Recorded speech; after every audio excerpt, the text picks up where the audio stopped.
Hello students, आज हम शुरू करेंगे objective exercise 2। So first question है, which of the following statements is oblique correct. तो कुछ आपको कंपाउंड्स दिए गए एंड हम स्ट्रक्चर ड्रॉ करेंगे, फिर चेक करेंगे क्या क्या गिवन है।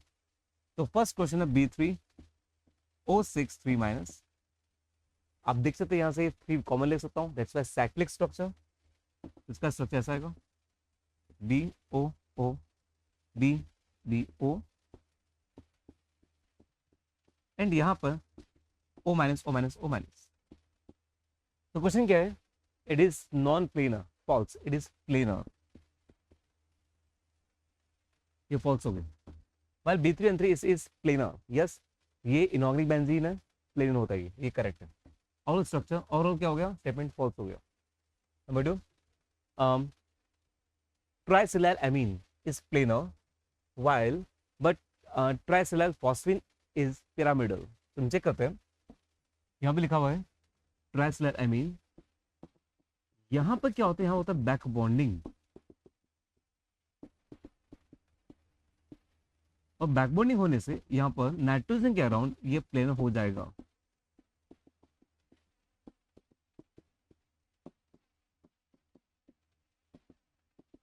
It is planar with respect to nitrogen, वो बट इन ट्राइसिलाइल फॉस्फीन वहां पर बैक बॉन्डिंग पॉसिबल नहीं है, बिकॉज वहां पर जो पाई बॉन्ड बनने वाला है वो पाई बॉन्ड 3p पाई 3d पाई बनेगा, और 3p पाई 3d पाई बनने के कारण बैक बॉन्डिंग पॉसिबल नहीं होगी, तो ये पिरामिडल ही रहेगा।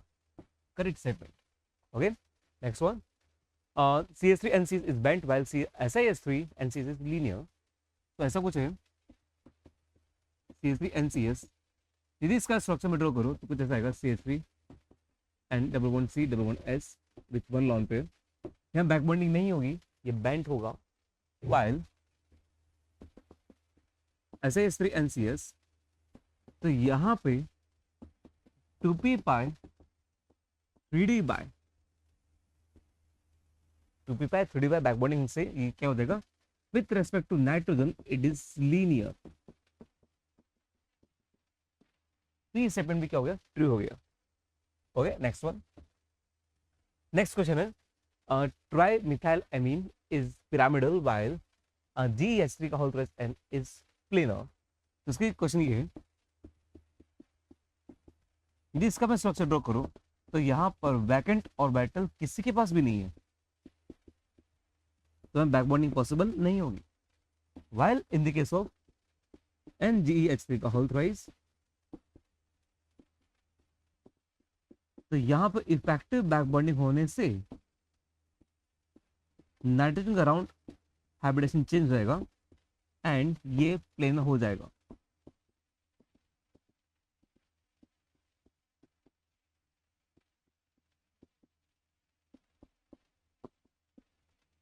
So it is planar, तो ये स्टेटमेंट भी क्या हुआ, ट्रू हुआ।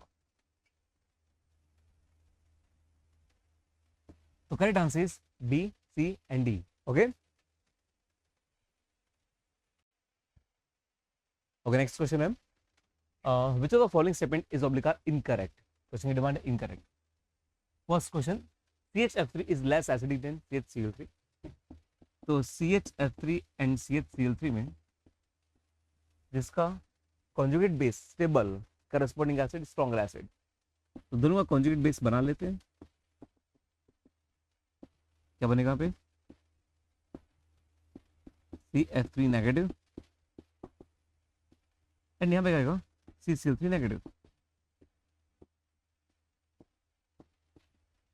ओके, पॉइंट है यहाँ बैक बॉन्डिंग पॉसिबल है 2p pi 3d pi, but यहाँ बैक बॉन्डिंग पॉसिबल नहीं है due to the absence of d orbital, vacant d orbital.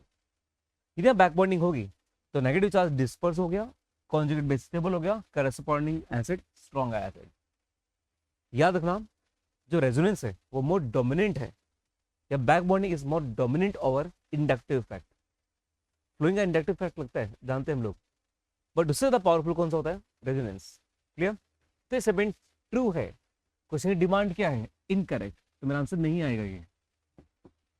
Next है, R3COH is more acidic then the, तो overall same concept है, R3COH, तो यहां से मैं क्या क्या कॉन्जुगेट बेस बनाने की कोशिश किया एंड चेक किया क्या यहाँ पे बैक बॉन्डिंग पॉसिबल है, नहीं है। वाइल R3SiOH यहाँ पे चेक किया क्या यहाँ पे बैक बॉन्डिंग पॉसिबल है,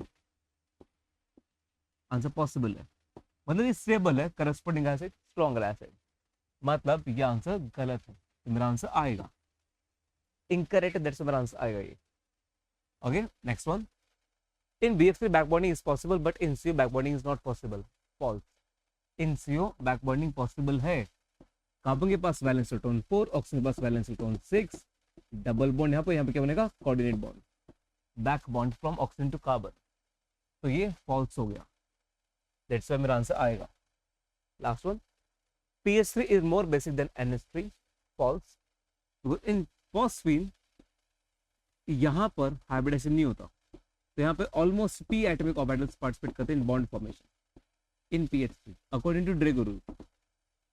एंड लॉन पे कहां पर है, almost s atomic orbital which is less reactive, less directional. While in ammonia यहां पर हाइब्रिडेशन होता है और उसका लॉन पे कहां पर है, इन sp3 hybridised orbital which is more directional, more reactive. यदि मोर रिएक्टिव है तो लॉन पे पहले शेयर किया जाएगा, तो उसका ओवरऑल बेसिक रेट ज्यादा होगा एज कम्पेयर टू फॉस्फेट के लॉन पे से। ये सब क्या हो गया, फॉल्स हो गया, मेरा आंसर आएगा, तो answer is B, C and D. Okay. Okay, next question. No XX bond exists in which of the following compounds? So, in B2H6, यदि बात करूं मैं, तो यहाँ पर आप जानते हैं कि 3 सेंटेड 2 इलेक्ट्रॉन बॉन्ड्स पाए जाते हैं, ब्रिज बॉन्ड पाया जाता है, तो यहाँ पे कोई भी XX बॉन्ड नहीं है, आइदर B and B और H and H, there is no bond, मेरा आंसर आएगा। इन C2H6 बात करूं तो C2H6 में इथेन कुछ इस तरह से स्ट्रक्चर बनता है, हम चेक कर सकते हैं यहाँ पे कार्बन कार्बन बीच में बॉन्ड है, सिंगल बॉन्ड है, एक्स एक्स बीच में बॉन्ड है, तो मेरा आंसर नहीं आएगा। Next Al2H6 just like B2H6, इसका भी सेम स्ट्रक्चर होता है, 3 centred 2 atom bonds, there is no XX linkage, means there is no aluminium aluminium और हाइड्रोजन हाइड्रोजन लिंकेज, आंसर मेरा आएगा, बिकॉज़ यहाँ पे क्या पुट किया, no. Last one Si2H6, Si2H6 just like C2H6,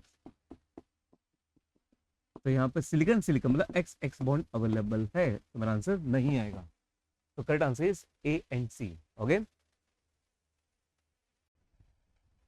next question, यहाँ पे मैं कुछ कंपाउंड्स दिए गए एंड पूछा कि कौन सा टाइप की बॉन्डिंग पॉसिबल है। ओके सो Si2Cl6, Si2Cl6 का स्ट्रक्चर ऐसा बनेगा, तो प्रैक्टिकली यहाँ पे ब्रिज बॉन्ड है ही नहीं, और जब ब्रिज बॉन्ड नहीं है तो यहाँ पे 3 ऑर्बिटल्स यूज नहीं हो सकते, 3 ऑर्बिटल कब यूज हो सकते हैं, इन ब्रिज बॉन्डिंग, ठीक है, ब्रिज बॉन्डिंग यहाँ पे है ही नहीं। नेक्स्ट वन Be2SO, तो इसका स्ट्रक्चर कुछ ऐसा बनेगा, यहाँ पे बेरिलियम का हाइब्रिडेशन क्या है, sp2, हाइड्रोजन का S, sp2, sp2 sp2, correct answer. In Si2H6 again bridge bond ही नहीं, ब्रिज बॉन्ड ही नहीं है, और यदि ब्रिज बॉन्ड नहीं है तो ये मेरा आंसर नहीं आएगा, again false. Next one, in last one B2H6, and B2H6 आप जानते हैं यहाँ पे ब्रिज बॉन्डिंग पॉसिबल है, तो यहाँ पे बोरोन का हाइब्रिडेशन क्या है, sp3 हाइड्रोजन का S एंड वहां पर बोरोन का अगेन sp3, तो अब आंसर क्या है, sp3। तो हमसे क्वेश्चन क्या पुट अप किया गया, about correct answer B and D। Okay okay next question है, which of the following have 18+2 electronic configuration? So what is mean of 18+2? 2 means outermost shell, 18 means n-1 shell, mean number of electrons. तो इन lead+2 बात करूं मैं, तो lead का जो electronic configuration है वो है xenon 6s2 4f4d 5d10 and 6p2, atom number 82, correct.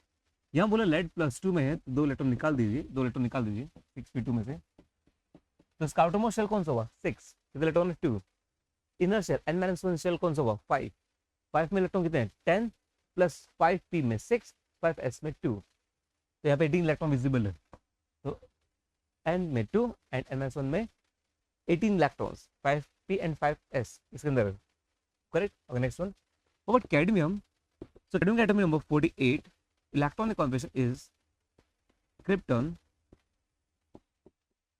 5s2 4d10। Okay check कर लीजिए। सो पॉइंट है यहाँ पे लिखा कैडमियम +2, तो +2 मतलब ये रिमूव हो गया, तो अब इसका आउटर मोस्ट शेल 4 बन गया है, और उसका आउटर मोस्ट शेल में कितने इलेक्ट्रॉन है 18, नॉट 2, आंसर नहीं आएगा। नेक्स्ट वन बिस्मथ +3, बिस्मथ का एटॉमिक नंबर है 83, electronic configuration is xenon 54 6s2 4f14 5d10 and 6p3। तो यहाँ पे +3 है, तो 3 लेटर रिमूव कर दीजिए, मेरे को लगता है दोनों आइडेंटिकल हो गए हैं, +3 एंड बिस्मथ +3 दोनों आइडेंटिकल है, करेक्ट आंसर। बट सल्फर, तो सल्फर का atomic number 16, electronic configuration is neon 3s2 3p6। अब यहाँ पे सल्फर -2 आ गया, तो उसका इलेक्ट्रॉनिक कॉन्फिगरेशन क्या हो गया नियॉन 3s2 3p6, तो ये 3p4 होता है, 3p6 हो गया, तो उसका आउटर मोस्ट शेल में कितने इलेक्ट्रॉन है 8, नॉट 2, तो मेरा आंसर नहीं आएगा ये, तो answer is A and C. Okay question की डिमांड किया which of the following have, answer A and C. Okay next question है which the following stability order is oblique correct due to inert pair effect. तो due to inert pair effect बात करूं मैं, due to inert pair effect,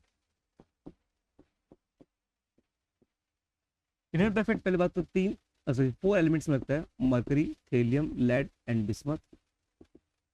and यहाँ पे बात करूं according to the electronic configuration, mercury +2 and 0 possible है, इसका +1 +3 पॉसिबल है, इसका +2 +4 पॉसिबल है, इसका +3 +5 पॉसिबल है। And due to inert pair effect lower oxidation state will be more stable, तो लोअर ज्यादा स्टेबल है, लोअर ज्यादा स्टेबल है, ये हायर है दैट्स नॉट स्टेबल, और आयरन में इनर्ट पेयर इफेक्ट लगता ही नहीं है। ओके ओके नेक्स्ट क्वेश्चन है about which of the following order is oblique correct. तो फर्स्ट वन थर्मल स्टेबिलिटी, तो थर्मल स्टेबिलिटी बात करूं इन कार्बोनेट, तो कार्बोनेट एक पॉलीएटॉमिक अनायन है, दैट्स मुझे आंसर देगा फ्रॉम पोलराइजेशन, इसके पोलराइजेशन पावर ज्यादा है, तो थर्मल स्टेबिलिटी, तो उसमें कोवेलेंट करैक्टर बढ़ गए हैं, आयनिक करैक्टर कम हो गए, थर्मल स्टेबिलिटी कम हो गई, और ये आंसर करेक्ट है। नेक्स्ट वन सोलिबिलिटी, तो इन सोलिबिलिटी क्या होता है कि अलाइफ एंड सी इज फ्लोराइड में हम लोग क्या चेक करेंगे, हम चेक करेंगे लैटिस, तो थ्रू लैटिस एनर्जी में आंसर देना शुरू करूंगा, बिकॉज फ्लोइंग का साइज बहुत छोटा है, तो यहाँ पर अलाइफ का लैटिस बहुत स्ट्रॉन्ग है, बहुत स्ट्रॉन्ग हो तो पानी में सोल्यूबल होगा ही नहीं, टूटेगा नहीं पानी को, इसलिए करेक्ट आंसर है ये भी। Next one again thermal stability, but यहाँ पे थर्मल स्टेबिलिटी में भी मोनोएटॉमिक अनायन है, और मोनोएटॉमिक अनायन जब होता है तो आंसर दूंगा फ्रॉम लैटिस, और मुझे लगता है कि इसका लैटिस ज्यादा स्ट्रॉन्गर है, तो लैटिस स्ट्रॉन्ग होने से क्या होगा और बॉन्ड स्ट्रॉन्ग हो जाएगा एंड थर्मली मोर स्टेबल हो जाएगा, ये भी करेक्ट है। नेक्स्ट वन बट सोलिबिलिटी, तो सोलिबिलिटी यहाँ हम क्या चेक करते हैं from hydration energy, polyatomic anion के लिए हम लोग चेक करते हैं हाइड्रेशन एनर्जी, और यहाँ पे किसकी हाइड्रेशन ज्यादा है वो Mg+2 की, तो स्टूडेंट्स पॉइंट बहुत सिंपल सा है, जब साइज स्मॉल होता है तो हम चेक करते हैं लैटिस, जब साइज बड़ा होता है तो हम क्या चेक करते हैं आइदर हाइड्रेशन और पोलराइजेशन, बट सोलिबिलिटी हम लोग मैक्सिमम टाइम क्या चेक करते हैं हाइड्रेशन, और इन थर्मल स्टेबिलिटी हम लोग क्या चेक करते हैं polarization. Clear? Okay next question है अबाउट select the correct order against the mentioned properties। तो first one again thermal stability, तो पॉलीएटॉमिक अनायन के लिए हमें क्या चेक करना होगा पोलराइजेशन, एंड सबसे ज्यादा पोलराइजेशन किसका होगा सोडियम का, ड्यू टू स्मॉल साइज, ज्यादा पोलराइजेशन कोवेलेंट करैक्टर बढ़ गया, आयनिक करैक्टर कम हो गया, एंड ओवरऑल थर्मल स्टेबिलिटी भी कम हो गई है, correct. Next covalent nature it depends on polarization, तो जितना छोटा कटायन होगा उतना ज्यादा पोलराइजेशन पावर बढ़ेगी, पोलराइजेशन बढ़ेगा कोवेलेंट करैक्टर बढ़ जाएगा, correct. Bond strength, now it depends on this size. So from left to right size क्या होता है, डिक्रीज. लिगेंड का साइज बड़ा होता है, फॉस्फेट साइज छोटा, सल्फर का साइज ओ छोटा, क्लोरीन साइज ओ छोटा. तो जितने छोटे साइज होता है स्ट्रॉन्गर बॉन्ड का फॉर्मेशन होगा. ये भी करेक्ट है. Last one, bond length. तो बॉन्ड लेंथ का मतलब क्या होता है, बॉन्ड लेंथ का मतलब है कि दो न्यूक्लियस के बीच का डिस्टेंस. सो मेरे को लगता है क्लोरीन का साइज बहुत छोटा है, तो दो न्यूक्लियस के बीच का जो लेंथ है वो भी कम होगा. एंड आयोडीन का साइज बड़ा है, तो ओवरऑल बॉन्ड लेंथ इंक्रीज होगी. ये भी करेक्ट हुआ. Clear. Okay students, next question है about which of the following order is oblique correct. यहाँ पहला पॉइंट दिया मेल्टिंग पॉइंट. तो यहाँ पे क्या है, लिथियम प्लस का साइज छोटा होने के कारण पोलराइजेशन पावर बढ़ गई है. दैट्स इसका कोवेलेंट स्टेट बढ़ गया और मेल्टिंग पॉइंट कम हो गया है. तो LHCl का मेल्टिंग पॉइंट सबसे कम होता है इन द ग्रुप. ठीक है, तो ये मेरे अकॉर्डिंग फॉल्स हो गया. नेक्स्ट वन, बात करें CF2 plus and lattice energy. Lattice energy depends on K Q Q2 by R square. R तो ये +2 -1, ये +2 -2. मुझे लगता है कि इसका Q Q2 ज्यादा है, दैट्स व्हाई इसका लैटिस ज्यादा स्ट्रॉन्गर है. यहाँ से भी इनकरेक्ट हुआ. नेक्स्ट आंसर है अबाउट थर्मल स्टेबिलिटी. तो यहाँ पे क्या है, अगेन ये पॉलिटमिक आयन आ गया. तो पॉलिटमिक आयन के लिए मेरे को क्या चेक करना पड़ेगा, पोलराइजेशन.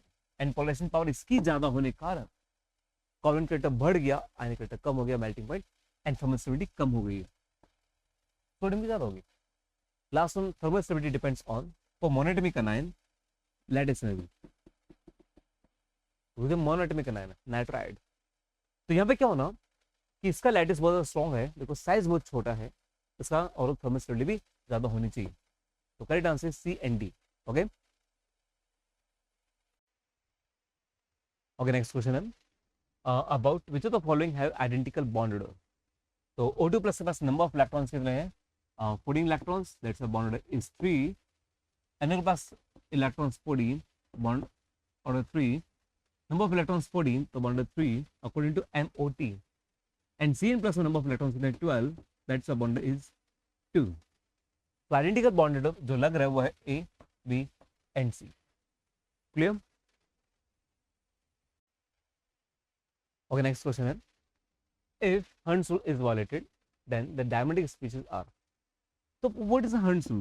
Hund's rule ये होता है कि फर्स्ट लेटर मुझे यहाँ पे एंटर करना चाहिए, तो सेकंड लेटर मुझे यहाँ एंटर करना चाहिए. इसका मतलब मैं Hund's rule को फॉलो कर रहा हूँ. करेक्ट. यदि मुझे Hund's rule फॉलो नहीं करना है तो मुझे इलेक्ट्रॉन इसके बाद यहाँ भर देना चाहिए. इसका मतलब मैंने Hund's rule को फॉलो नहीं किया. करेक्ट. यहाँ पे Hund's rule फॉलो हुआ, यहाँ पे Hund's rule फॉलो नहीं हुआ. उसने बोला Hund's rule फॉलो मत करो. तो अब मैं आंसर कैसे दूंगा, वो मैं दूंगा फ्रॉम, यदि इवन नंबर ऑफ इलेक्ट्रॉन्स है तो हमेशा पेयर्ड रहेंगे, तो ऑड है तो एक इलेक्ट्रॉन हमेशा बच जाएगा जो पेयर नहीं हो पाएगा, ऐसा वो पैरामेग्नेटिक हो जाएगा अनपेयर्ड इलेक्ट्रॉन की वजह से.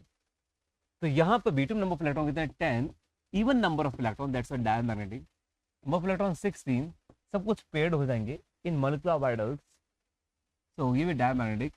नंबर ऑफ इलेक्ट्रॉन 14 और even number of electrons diamagnetic. यहाँ पे नंबर कुछ तो दोनों में O2 O2 है, तो यहाँ पे काम करते हैं तो O2 प्लस कर देते हैं, O2 प्लस. ओके, यहाँ पे नंबर ऑफ इलेक्ट्रॉन कितने हैं 15 इलेक्ट्रॉन, तो हम क्या करेंगे, ये क्या होगा paramagnetic. Is that clear. Okay, because ये ऑड नंबर ऑफ इलेक्ट्रॉन्स है वो कभी पेयर्ड हो ही नहीं पाएंगे. तो correct answer is diamond species कौन से हैं, वो A, B and C. Okay okay. Next question है अबाउट हाइड्रोलाइसिस. तो यदि मैं एनसीएल का हाइड्रोलाइसिस करूंगा, यहाँ पे अटैक किस पे होगा, क्लोरीन पे, and it will produce ammonia. And जिस पर अटैक होगा क्लोरीन पे उसको मिलेगा OH ग्रुप. तो यहाँ पे मुझे हाइड्रो एसिड नहीं मिला, तो यहाँ पे डू नॉट गिव आंसर आएगा. और PCl3 अटैक होगा फॉस्फोरस पे, एंड आपको मिलेगा फॉस्फोरस एसिड प्लस HCl. मेरे को HCl मिला तो मेरा आंसर नहीं आएगा, हाइड्रो एसिड मेरे को मिल रहा है. नेक्स्ट SiCl4, इसका दिमाग लो मैं हाइड्रोलाइसिस करूं तो मुझे मिलेगा silicic acid plus hydro acid.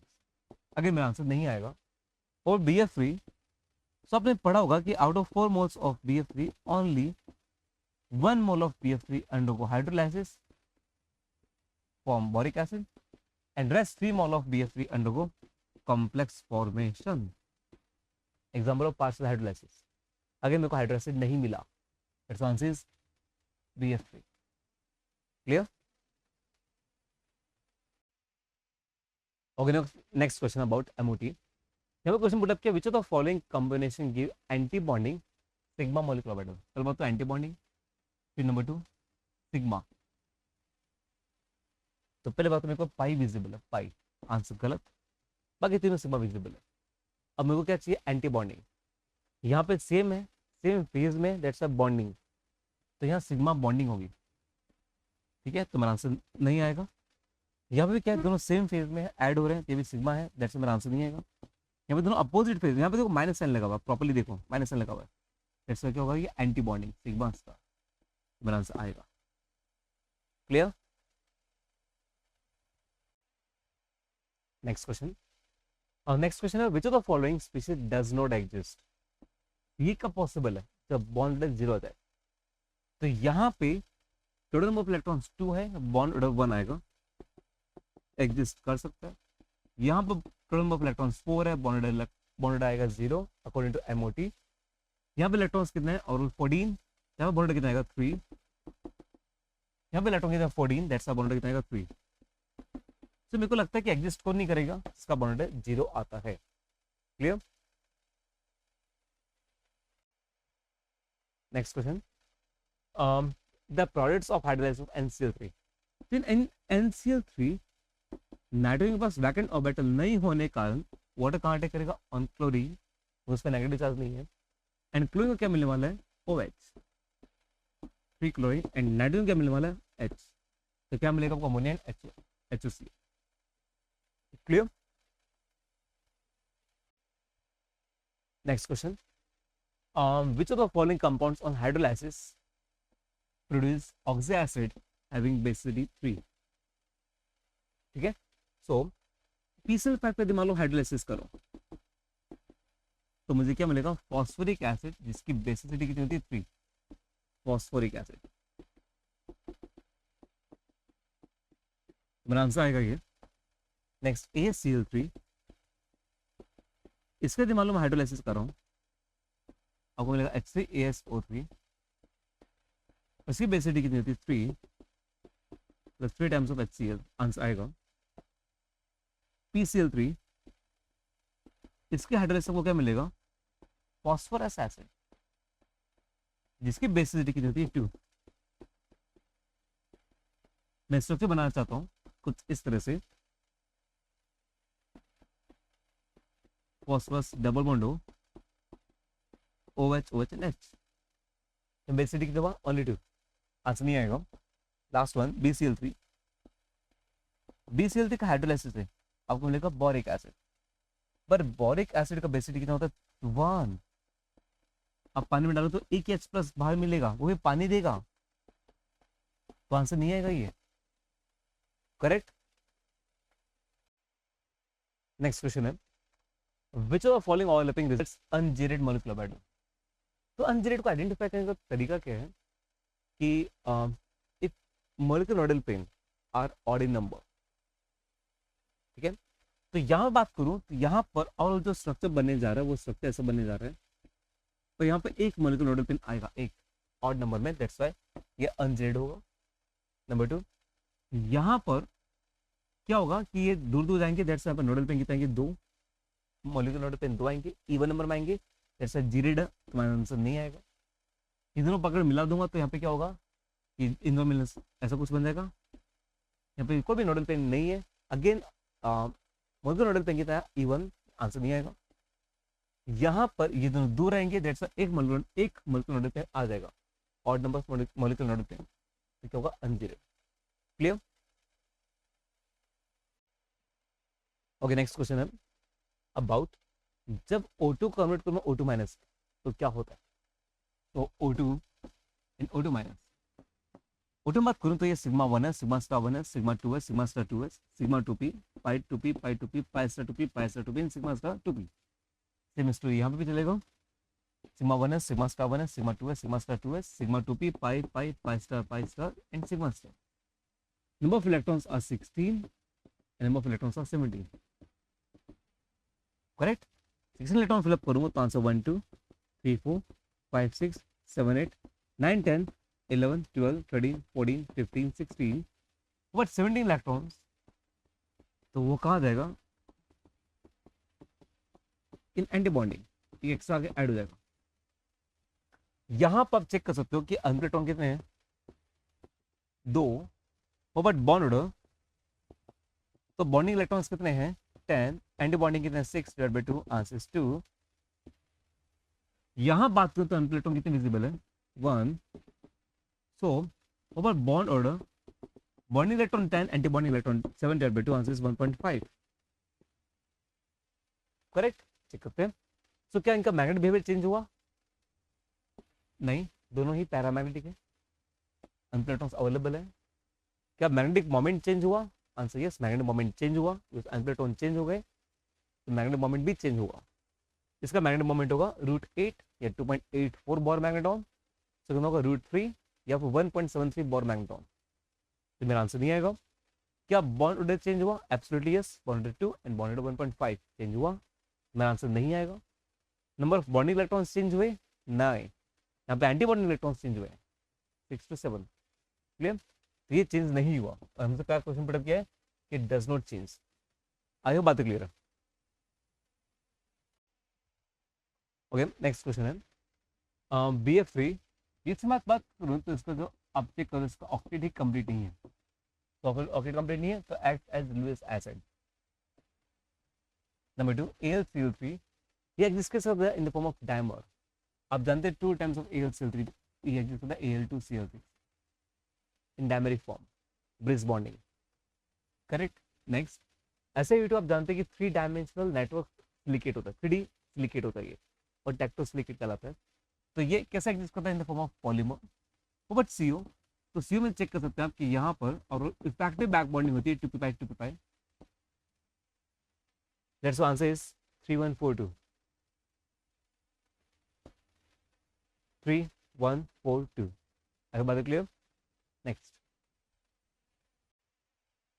Okay, next question है अबाउट BF3. तो BF3 का मैं स्ट्रक्चर ड्रॉ करूँ तो कुछ ऐसा बनेगा. यहाँ बैक बॉन्डिंग पॉसिबल है 2p-pi 2p-pi. तो मेरा आंसर क्यों तो नहीं आएगा. यहाँ पे एक के पास लोन, एक के पास बैक एंड ऑर्बिटल. एक इलेक्ट्रॉन दे रहा है, एक इलेक्ट्रॉन ले रहा है. Lewis base Lewis acid, it's a intramolecular Lewis acid base. 2p-pi 2p-pi नहीं आएगा. इसका भी ऑक्टेट इनकम्प्लीट नहीं है, मतलब इनकम्प्लीट ही है, ऑक्टेट कंप्लीट नहीं हुआ. Still it is acts as Lewis acid. Incomplete octet of yes, तभी वो लुईस एसिड है. But sp2 hybridization, yes, boron hybridization अभी 3 बॉन्ड बनाया, that's sp2 hybridization. Clear? Okay, next what BCl3. तो BCl3 में यहाँ बैक बॉन्डिंग होगी from chlorine to boron. एक इलेक्ट्रॉन दे रहा है, एक इलेक्ट्रॉन ले रहा है, that's intramolecular. Next 3p-pi 2p-pi 2p-pi 3p-pi. और इसका भी ऑर्बिटल अवेलेबल है, दैट्स व्हाई क्या होगा? Lewis acid. Because incomplete octet है. What about hybridization of boron is sp2? Again correct one. Next, boric acid.